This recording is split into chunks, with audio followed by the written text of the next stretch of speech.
ஆட்சி அல்ல, பதவி அல்ல, உயிரே போனாலும் நாங்கள் கவலைப்பட மாட்டோம். மீறினால் வழக்கு போடுவார்கள். நாங்கள் பார்க்காத மிசாவா, தடாவா என மதுரையில் நடந்த தென்மண்டல திமுக மாநாட்டில் முதல்வர் ஸ்டாலின் பேசினார்.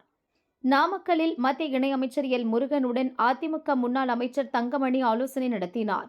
பிரதமர் மோடி தமிழகம் வருகை மற்றும் தொகுதி பங்கீடு தொடர்பாக இருவரும் பேச்சுவார்த்தை நடத்தியதாக கூறப்படுகிறது. திருச்சியில் நடந்த நாதகாவின் மாற்றத்தை விரும்பும் மக்களின் மாநாட்டில் சட்டசபை தேர்தலில் 234 தொகுதிகளில் போட்டியிடும் வேட்பாளர்களை சீமான் அறிமுகப்படுத்தினார். மார்ச் 9ஆம் தேதி திமுக ஒரு மாநாடு திருச்சியில் நடத்துகிறது. அன்று எங்கள் பொலிட்டிக்கல் பாம் வெடிக்கும். ராகுலும் விஜயும் ஒரே மேடையில் நின்றால் திமுகவுக்கு மாரடைப்பு ஏற்படும் என நாஞ்சில் சம்பத் தெரிவித்தார். திருக்கோஷ்டியூர் ஸ்ரீ சௌமிய நாராயண பெருமாள் கோயிலில் துர்கா ஸ்டாலின் சாமி தரிசனம் செய்தார். பக்தர்கள் அவருடன் புகைப்படம் எடுத்துக் கொண்டனர்.